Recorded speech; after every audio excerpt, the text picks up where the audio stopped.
Who do you think is more married, Naya, me or Mom? There's no wrong answer. Dad.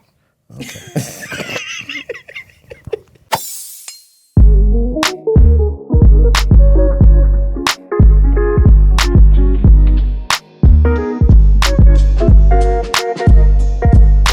Hello, my name is Mrs. Melanin. And I'm Belief Mel. And we're here with episode... Oh, no, I'm doing it right. Let's do it again. My name is Mr. Appleton. What? Mrs. Melanin. Mrs. Melanin. Wait, that's her name? That's what... I thought it was Yvette. Okay. We'll explain... What did she say? She said, what is happening? We'll explain this in a minute, Anaya. Okay. Hello, my name is Mrs. Melanin. And I'm Belief Mel. And we're here with episode 202 of How Married Are You? Okay, my name Belief. This is Yvette. We married 13 years. Live in California. We got 4 kids. Relationship scary. It's very necessary. We share our love of struggles. We ask how married are you? Every Tuesday and Thursday, shawty. Sorry. If you're listening, you're in the wedding party. It's okay if you want to put your hands up. You got the questions. We got the answers. It's chocolate baby story time. Chocolate baby story time. It's chocolate baby story time. 1, 2, 3, and... Sorry. It's chocolate baby story time. Okay, so chocolate baby story time is when we tell a story about the chocolate babies. Anaya, are you listening? Yes. Okay, so we have a chocolate baby here today. You want to tell a chocolate baby story time, babe? Why is she here?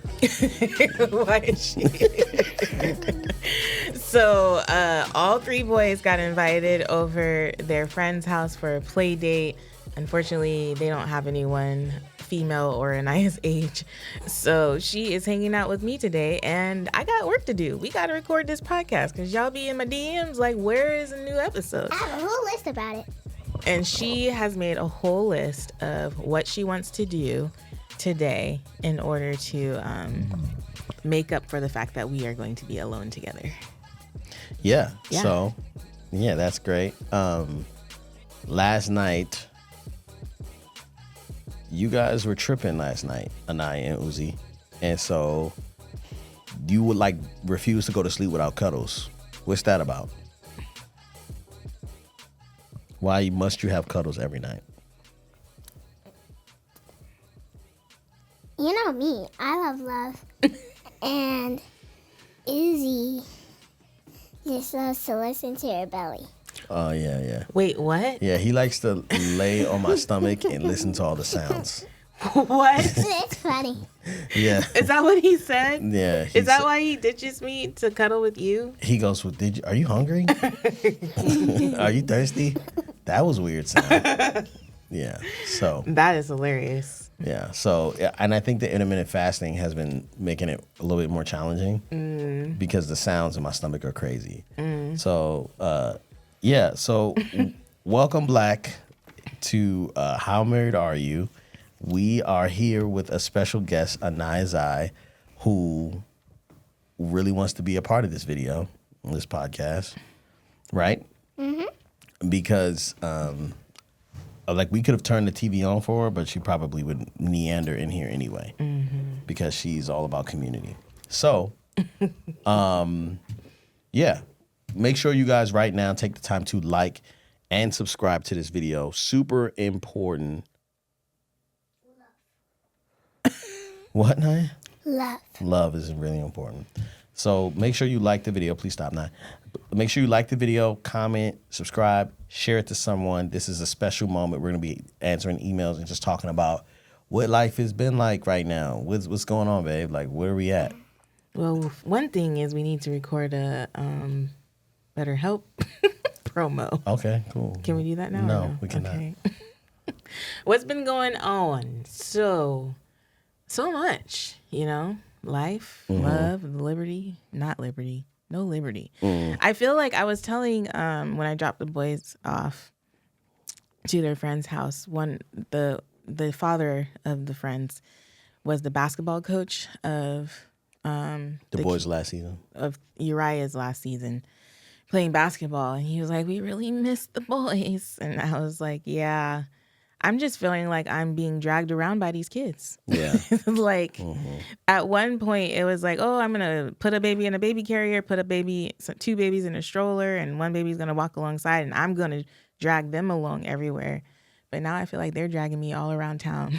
I have, like, our gas tank used to last us at least 10 days, but I'm filling up like every 4 or 5 days. That is so sad. Which is kind of crazy to me.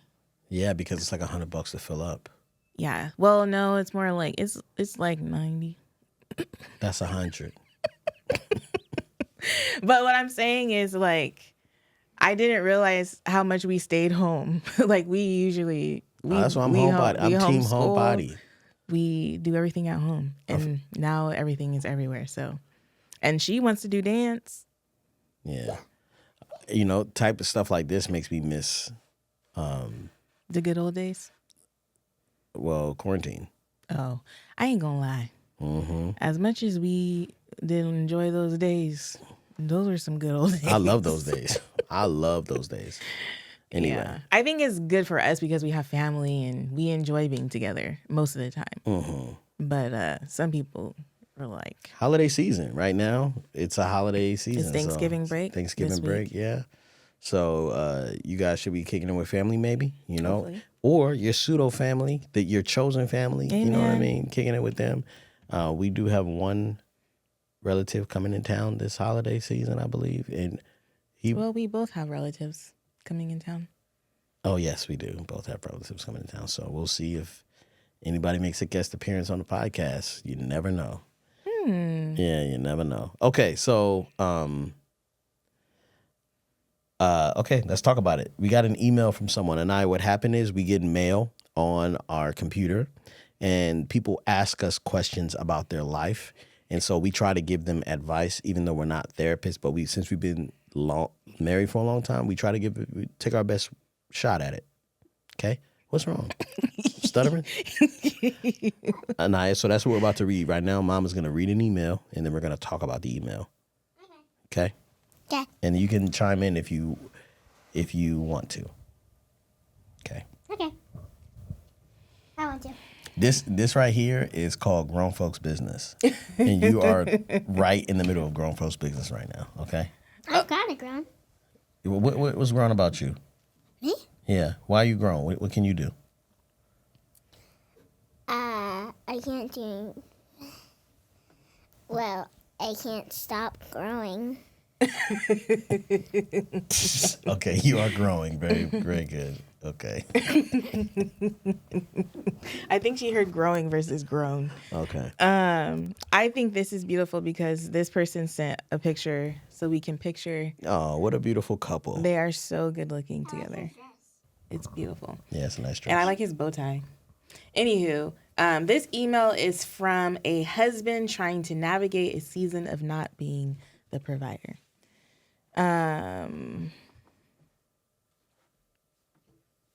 He gave us, and you want to know something else to this young fella? Thank you.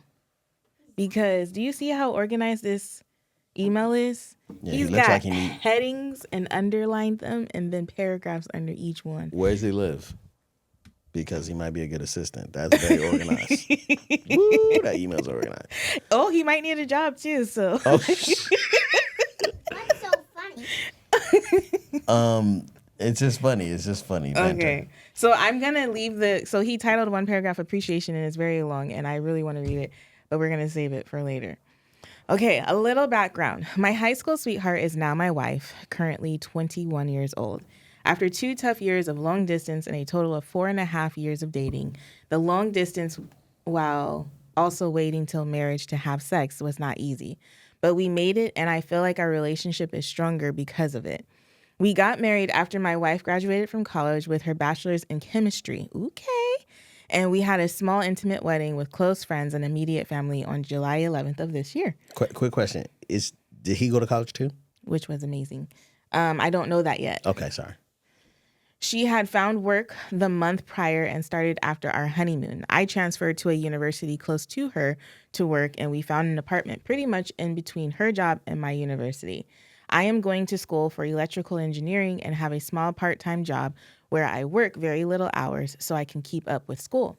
My wife makes enough for all of the bills, and we are pretty comfortable, and we do have great family support from both sides, but she doesn't have that much left over for leisurely spending. I help out with paying for some groceries and outings and other little things. The situation. We were both aware of this being our situation in some capacity going into the marriage, and we both know this is just for a season while I am finishing school, which I have about 2 to 3 years left. She is a year older than me and completed college in 3 years as a college athlete. She says that she is content but doesn't want to be the main provider forever and would like me to take over that role eventually. And I also would like to take over that role as the main provider when I am able to.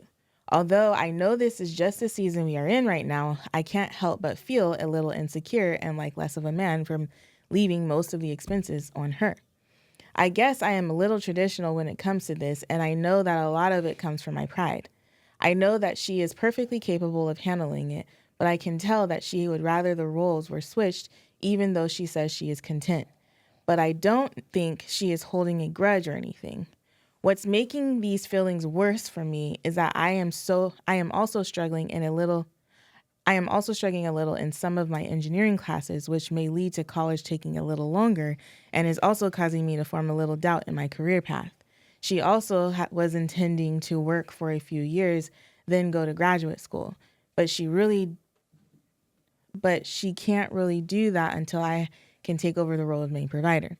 All of this is causing me to feel like I am holding her back on top of my feelings of insecurity for leaving most of the financial burdens on her.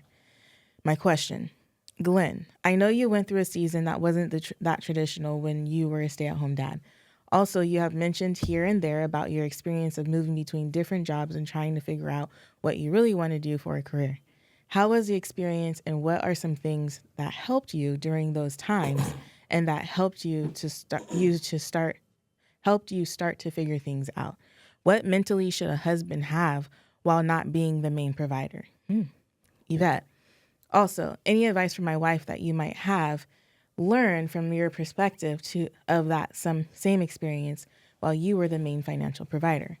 Also, just any tips or advice for our situation that you all may have for my wife and I, like ways I can help my wife more, ways to feel less insecure about not providing, things my wife can do, or just anything you think of. Thank you so much for taking the time to read this email. Please continue to trust in God and be the blessing that you are. That just gave me goosebumps. I love that email. It's really I really liked it beautiful. Anaya, do you have anything to say? It's cute. Cool. Do you know what's happening in the email? Did you listen?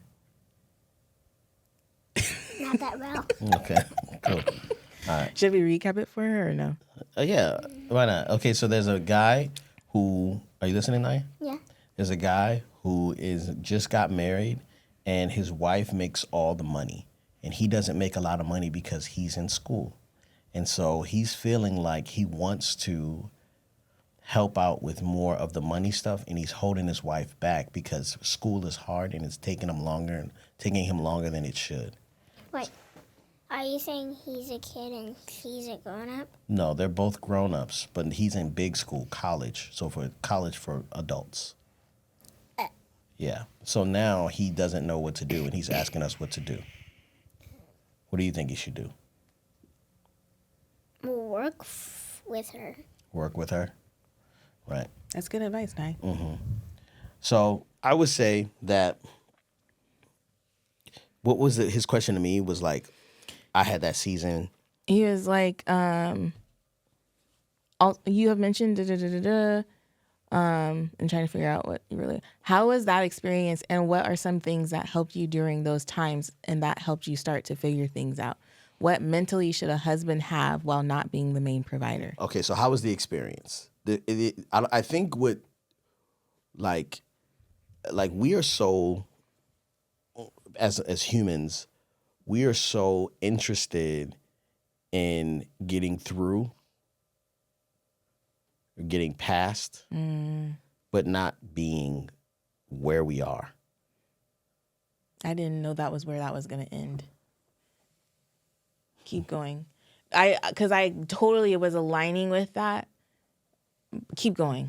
There's a season right lose my now. thought, There's a really important season right now that you're in where you're able to see the sacrifice your wife is making for you to be able to pursue what you're pursuing. And that sacrifice that she's making for you feels like providing. It feels like protection and security. And it doesn't normally feel normal. May not feel normal for you as a man to have that type of like taken care of. But there is a lesson here on you being able to teach her. I mean, you'll be able to do the same thing for her when she goes back to school. So I just want you to understand how important it is for you to be in this season and recognize what your wife is sacrificing for you on your behalf. Like that is something that, you know, real ones do. You know what I mean? And she already knew what she was getting herself into. So I wouldn't stress about something that you guys both agreed to. I think you have a little bit of anxiety about wanting to be perfect and provide all of her dreams to come true and make everything great for her, right? But plans change, things change. You might be in the wrong career. I want to stress that season was tough for me because I was aimless, right? Like I didn't have a plan. And I think the difference between you and her, I mean, you and me, is that you have a plan and you're working your plan. You know what I'm saying? And it was your idea. And so I think if you say, hey, like, this is the plan, you're not like sitting home playing video games like, man, I wish I could do something for her, you know? Like, it's different. You're not, you know, you're just in a season where like, hey, this is what I'm focused on. I'm having trouble here. Now it's time to bump up the relentlessness and say, okay, what am I really struggling with? Is engineering not for me? You know what I'm saying? Or is it, I need a tutor. I'm probably going to take a little bit more time. You know what I'm saying? I need help. I would say that the biggest mistake I made was not asking my wife for what I needed because I just didn't feel worthy of asking. Like there were things that I needed that I could not, I was ashamed to ask for, like time or breaks or a camera. You know what I'm saying? Like stuff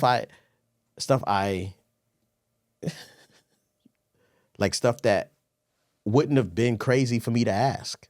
And even when I got those things, I would like barter with her to be like, is this okay that I get this? And you can use it too. You know what I'm saying? Like everything was, I was asking for permission, and that posture is not the posture of a husband or a leader. You know what I'm saying? That I would say, I think I was a little meek. So it felt out of order, but I wouldn't suggest you take that position. Your butt hurt, baby? It hurts to sit on?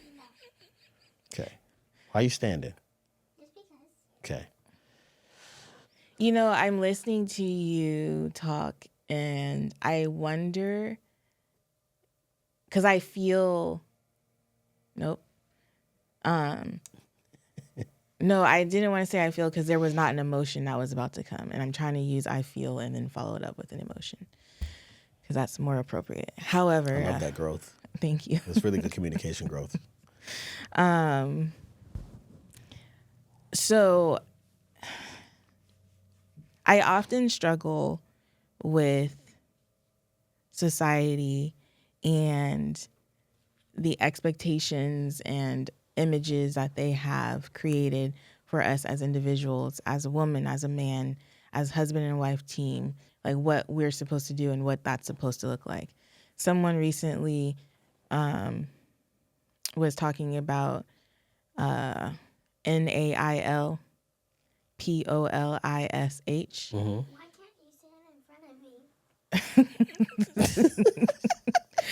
me? because I don't want to put any ideas in your head that you don't already have on, she knows his name, Uzziah.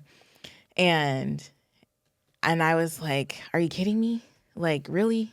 That's what you're like, they were upset about it. It was like they were bringing it up as if it all of a sudden was going to make the child, yeah, or whatever. But it's just what it is. You know what I mean? It's just what it is. And so I was very frustrated by that. And I'm listening to you talk about like how being in that position kind of made you feel meek and like you had to ask for permission and yada, yada, yada. And I wonder if there is something about being in the position, because I feel the same way. I often feel like I have to ask permission. I often feel bad about like if I'm leaving, like, okay, don't be gone for too long. But it's like when you leave, you just leave.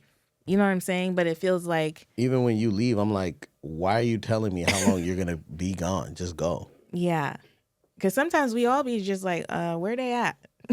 Especially when you have children in the mix. It's kind of like, I don't want to do this alone. It wasn't just me. Mm-hmm. But so it's just interesting how, and as far as we're concerned, I've never, and I don't know how you guys manage your income, but we've never had like two bank accounts. Right. It's always been one bank account. So it's like, even if I'm dropping in a penny and he's dropping in $100, it's $100.01, and that's our money. Mm-hmm. And I feel like that's just a mindset that I've always had, that this is ours. What's yours is mine, and what's mine is yours. Kind of mindset as far as it comes with money, because as we've gotten older and stuff be his and stuff be mine. What you mean? What you mean his and mine? What you mean? Actually, I don't know if that's true. I don't know what you're talking about. Well, I would not like you to use my toothbrush or my loofah or anything like that. Mm-hmm. What else is something that's mine that I'm like, don't touch that? I don't think I have anything right now. But anywho. Yeah, I have things that are mine that you've touched. See? Yeah. But like, anywho. I bought some really nice scissors, guys. Oh, my goodness. Oh, my gosh. These scissors were so nice. Are they in Mom's thing? Yeah. The ones with the orange, they're like golden orange. I got them from Home Depot. Oh. Yeah, I actually have them back, and I hid them, and I'm going to get them sharpened. How do you get scissors sharpened? Right. I'll show you, baby. I'll show you, because you'll know. Anyway, there are things that I buy, and I'm like, oh, this is nice. Yeah, but I think when it comes to money, I think that that's helpful. And it's interesting to me because I've been finding myself in conversations recently with people who really, like, in marriages that operate like that. Like, oh, he has his account, I have my account. Neither of us really knows how much the other person has. We just make sure we contribute what we're supposed to contribute or pay the bills that we're assigned to pay. And I mean, I guess it works for some people, but I do believe that makes things a little bit more complicated. And so I feel like for you guys, I understand that your income may go towards whatever, but I think just if you don't have one account, that's what I would encourage, is to get one account. And your pay goes into that account and her pay goes into that account. And it's not like, oh, I paid for us to go out on this date or whatever. I think that that's the mindset. Now, for me, walking into our marriage, I kind of knew what was up. Like, I said yes to him when he was making $500 a month. So I knew. For me, too, I think it's the mindset of the woman, but she's 21 years old. You guys are 20 and 21 years old. First of all, you're still extremely young. Extremely young. This is a time, your 20s is a time, really, when you should be exploring different career paths and different opportunities. Absolutely. And figuring it out, especially when you don't have the liability of children. And I hate to call them like a liability, but you know what I mean, like the responsibility of children. Because right now you can make mistakes and you can like be homeless and go live with a relative. We did that. We aren't homeless. Well, we skipped out on our Yeah, our lease. place. We lived in a ghetto place. Oh my gosh. That, Have we like, ever told that story? every week, SWAT was creeping down the hill. And that was during a time when Glenn was traveling for I was music. traveling a lot. And I was like, and then when I heck was no. home, I was a taxi driver. I remember the guy who lived across the fence. He would just look Oh into my our gosh. windows He creeped me out. with no shirt on, just rubbing his belly button. Yeah, it was a weird ghetto place we lived, and Yvette was like, "I'm not doing this," so we skipped out on our rent. We didn't skip out; we just left, and we kept paying the rent, and we moved in with relatives, and that was tough, you know. But we were much older. Yes, We were 27, 26. We maybe. were no, because we didn't have kids.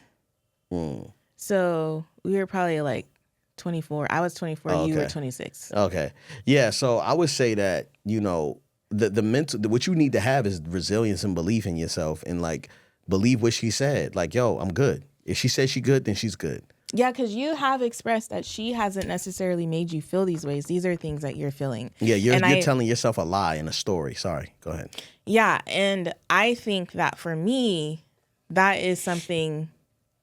I think for anyone who's not necessarily like, I think for a lot of us stay-at-home moms or even just stay-at-home parents, regardless of gender, we often sometimes feel our partner's stress too.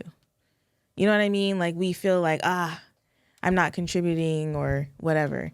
And we are contributing significantly with the domestic duties or taking care of the children or whatever.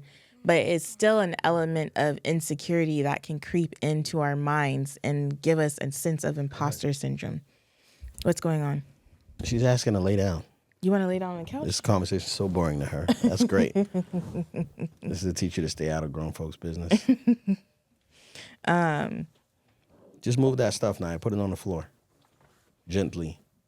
Yeah, but I do believe that if she's saying that she's willing to do this. Now, I will say this about at least me as a person. I do well when I know something is coming to an end. So I do well when I know, like, okay, right now I'm not going to be able to get my nails done for like 6 months. You know what I mean? But I know in 6 months I'm about to be able to get my nails done. That was like a frivolous example. Mm-hmm. But for me, it's kind of like, okay, I'm going to be looking bushy-tailed by the eyebrows. Like if it's something in the budget that you can't get done, then whatever. So I will say that, like, yes, okay, you may be struggling in a couple of classes, which may delay your time that you graduate. So that is a conversation that needs to be had. You know what I'm saying? Like, I feel like if there is something, like if you really are feeling like this is no longer the career path you want to take, then okay, what is a career path? Or like, what are you going to do in order to figure out the career path? Because she is counting on being able to go back to grad school. And at least that's what she thinks. Yeah. And the thing is, and that's the thing I feel like we've talked about this in the podcast before about renegotiation of terms.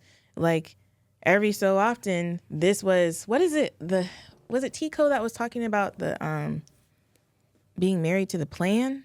Mm-hmm. What was she saying exactly? Do you remember? I don't know, but she's incredible. But it was she be spitting. It was like the goal is still the same. The end result, the mission, what you're supposed to be doing is still the same, but sometimes the plan changes. Oh no, that was CJ who said that. Who was saying like, you got to be committed to the mission, not the plan. I think Tico said a variation of it too. Okay. But yeah, and so sometimes, like, you know, she may get down into this career 2 years and be like, I don't want to go back to grad school or whatever the case may be. I thought I was going to grad school for education. Look at me now. Mm-hmm. I don't know what I'm doing. Mm-hmm. You know what I'm saying? So, yeah. I don't know. You just never know. Yeah, and I think the question he asked was like, yo, what does a man have to have, mm-hmm. right? And so it literally is believing in yourself and knowing that you're going to follow through with your own commitment and what you said you were going to do. You know what I'm saying? And so when you recognize that, you know, your wife really does care about you, and she really does want the best for, your lives together, right? In the community that you guys have. Like, she doesn't want, like, you're not slowing her down.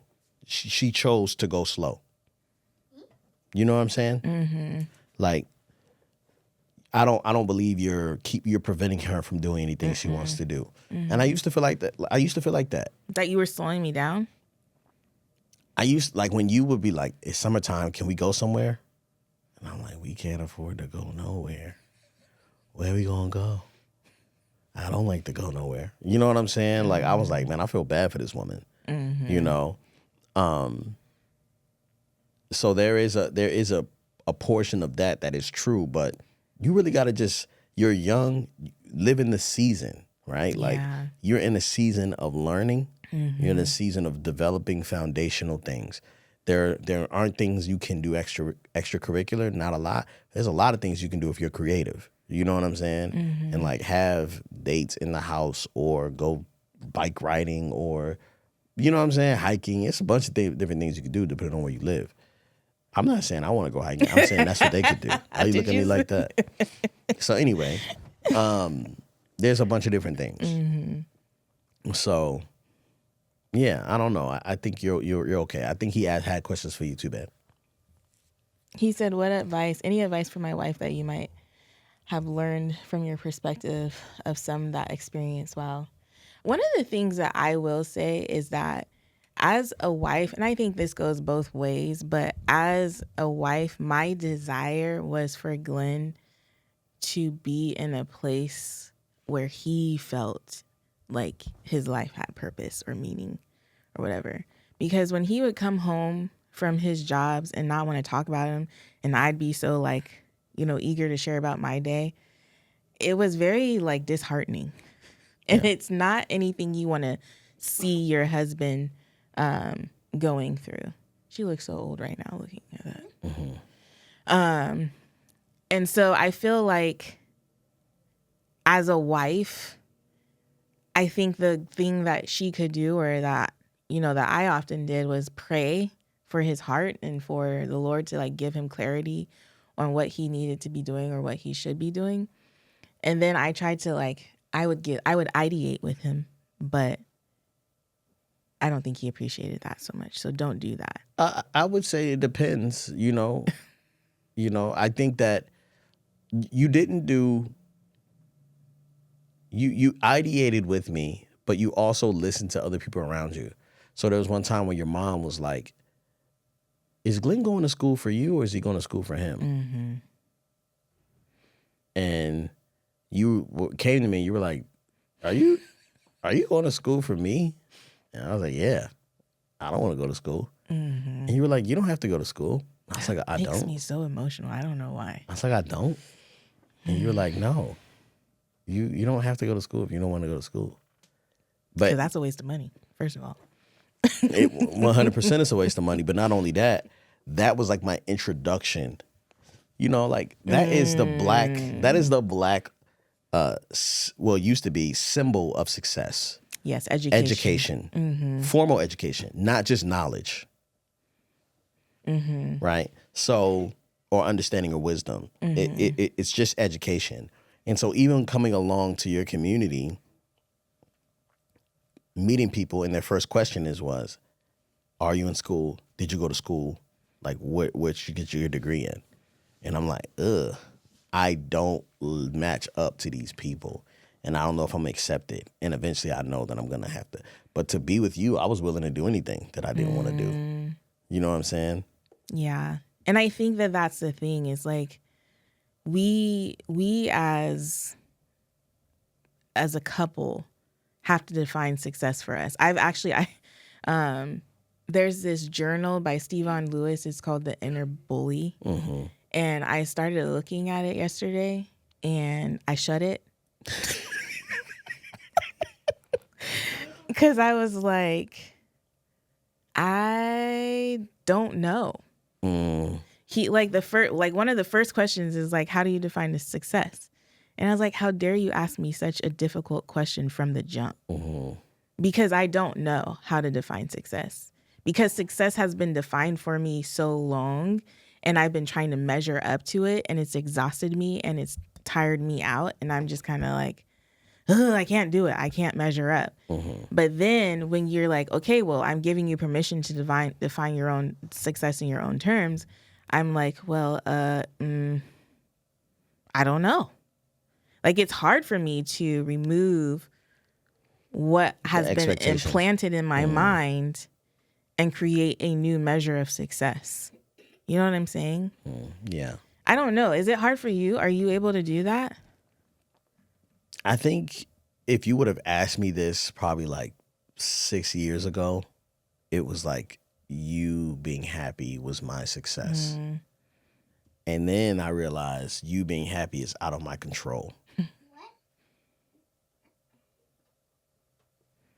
Right? And so if you being happy is outside of my control, why is that a part of my success? Like, why is that the most important thing to me is making you happy or making you proud of me? It goes back to my mommy issues. You know what I'm saying? Like, nah. Okay, so now I say, I have things in my brain I want to put out. Like, I want to make my things in my head. You know what I'm saying? And, you know, when I look at the stuff that we've been accomplishing with Frank, I'm very proud. You know, like, we're really building the Black Sesame Street. That's crazy, you know? Yeah. And so I think that one of the biggest things that happens in a marriage that's really difficult is the hardest things is that people start to be too considerate. Yeah. I don't even think that's just marriage. I think that's in every relationship there is. What? You want to say something? No, I'm still going to be in the video. Okay. Oh, you want to sit here again? Okay. So do you want the headphones on there? Oh, girl. So Lift up your head. you could be too considerate in relationships, right? Yes. And so you start to like everything becomes about, well, you do it, or what are you thinking, or maybe you want to do it, or maybe I'll wait and you do it. You know what I'm saying? It's like everything is about the other person, and you don't ever go after what you want, and then you end up bitter. You know what I'm saying? Because your identity is wrapped around this other person and what they want to do. Yeah. And most of the time, one person is the taker and the other's the giver. So there's in most relationships, there's one person that's just kind of like, I can do this, cool. I can do this, cool, absolutely, right? Another person's kind of like, yeah, sure, but will you love me? Like they're trying to earn love by sacrificially giving over and over and over again. You know what I'm saying? So I'm aware of all that, and I think we've been in a season of where most of our time was just trying to consider the other person, you know? And I think that I'm like, I really want to see you successful in wherever you want to be. But at the same time, there are things I want to accomplish as well. Yeah. You know? And I'm realizing that sometimes if I say yes to you, I'm saying no to me, you know? And so, like, even last night, we were talking and you were like, yeah, babe, whatever you need to do, just do it. And I was like, well, do you know what you're saying? And I verbatim, I was like, do you like who I am right now? Because essentially, if you're telling me to be different, you're not going to have the same person that you have right now. Because, you know, and you're like, oh, I don't know. I don't think I know what I'm asking you, you know? And so those are the type of conversations we can go back and forth and have. You know, I'm not trying to go off subject, but I feel like one of the things you said earlier about how you define success with me being happy, it just like when I thought about it, I was like, oh, maybe I can break it down into categories. Like, what does success like as a mother look like? What does success as a wife look like? What does success as a businesswoman look like? What does success as a, you know what I mean? I feel like that's something that can be broken down into bite-sized pieces, and then maybe there will be a common theme or something. But one of the things that you also said that triggered a thought was, oftentimes I feel like we believe that because someone, like the other person, is on track with something, that we cannot be on track with something too. That like their on trackness is saying, no, it's not my time, or like, wait, or just never. And sometimes they're on track so good, like they've got so much momentum going that you're like, when is it gonna be my, like it's like you're trying to jump into the double dutch rope, you know, like there's a game of double dutch rope and someone's already jumping and they've got a rhythm going and you're trying to see, oh, when do I fit in? And you just never end up fitting in. You know what I'm saying? I'm trying to use an analogy that Glenn would use. No, I think that's good. But for me, I feel like for a lot of it is that I have told myself no without even saying, hey, this is something that I desire to do. Like before it's a conversation, I just am like, oh no, it's not my time, or I gotta wait until all these kids are out the house. And I feel like sometimes it's all just a conversation. Yeah. Like it's just a conversation, and hopefully you are in relationship with someone who can hear you, and you guys can strategize and plan and be like, okay, like this is why it doesn't work right now, and both of you guys agree on that. And then this is why it will work in the future. Like eventually you're going to be done with school and you're going to find the path that God has you on, and you're going to be making money. The way you wrote this email just speaks volumes as a man. Like, I'm just saying the outline. That was also a slight to all men. I didn't mean it like that, but I'm just saying. It's very organized. This email right here is so impressive. So I have so much faith in you. Nah, we're not judging a man off an email. Kidding. But yes. Anyway, I'm just saying that you'll be fine. You'll be fine. I think it's a matter of believing in yourself, like really, truly believing in yourself. And obviously she believes in you. And that is one thing about like being the provider, married to Glenn, is that I knew that he was going to do whatever it took. You know what I mean? To make sure we were okay. And I knew that I was going to do whatever it took to make sure we're okay. I also think that you knew what, like you have a accountability thing to you where it's kind of like, that ain't happening. Like, we need to do this. Yvette. I'm listening to you. We need to do what? Why are you looking at the game? Because I'm just stressing myself out watching her make horrible moves on your game that you've been trying to get over. No. Baby, I'm sorry.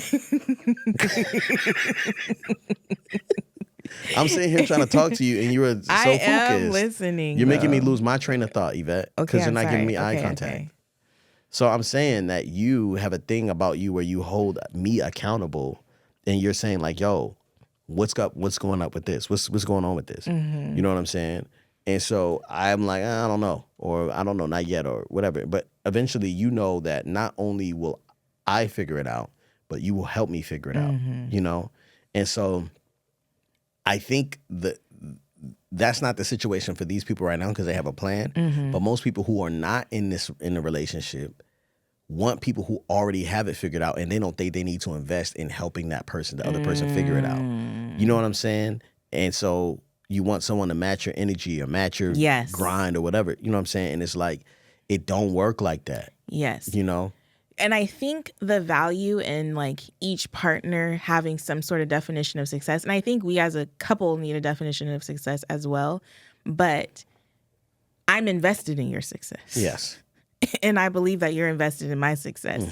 And so when you fail, I feel like I failed. What is that? Your calendar? No, my volume's all the way down. Did you turn my volume on? That's you. You know what I'm saying? Yeah. Like, I feel like I don't want to see you fail. I want to see you rise, King. You know what I'm saying? Like, your success is our success. Yeah. And so, yeah, you definitely, and I just feel like, I don't know you saying that is like, okay, that's cool to say, but I feel like that should just be everybody's energy when you get married. Like, this is a... Yeah, it's a group project. Yeah.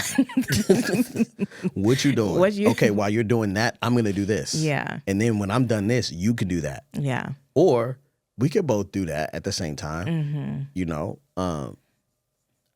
I learned a lot during those seasons, though. You know, the times when there was just like, figure it out, man. Mm-hmm. You know what I'm saying? Or what are you going to do, man? Mm-hmm. Like, I learned a lot about myself. The late nights, the editing till 2 a.m, the cold cricket infested nights where the crickets are cricketing and I got a, heater on my feet. Oh.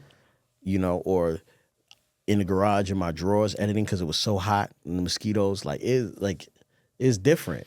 Guys, the other day I walked in on Glenn wearing his underwear while in a Zoom call.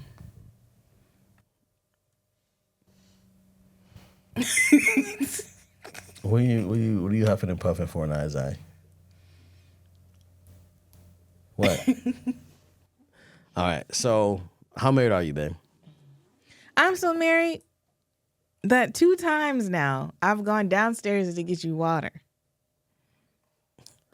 Oh my gosh. That's how married I am. Why are you oh my goshing? I did that for you. Okay, babe. Thank you That so was much. so kind of me. You're right. It's very kind. I was in the bed and I asked you for some water. You went to go get water. The second time you weren't in bed. You didn't even ask me the first time. The first time you didn't ask me, you said something about being thirsty or that you left your water. And I was like, oh, you want me to go get you some water? And you said, yeah, actually. And I did. And then the second time you asked me, and I was like, I was a little caught off guard, but I went. I took care of you. Mm-hmm. I love you. I appreciate that. Ask me. Ask me clearly. I don't like it when you do it like that. How married are you? So last night I'm making like a Thanksgiving dinner, a lunch for the guys, for the team. And man, you guys have probably noticed I've gained weight over the past year or so. One's a little bit of depression, a couple losses took a toll on me. A lot of inner growth and a lot of work has been happening. Right? Did you tell our wedding party what happened with you? Your graduation? No, not yet. Okay. So I've been realizing that I'm actually a freaking phenomenal cook. Is anybody surprised by this? We've had this discussion on the podcast a lot of times before. Mm-hmm.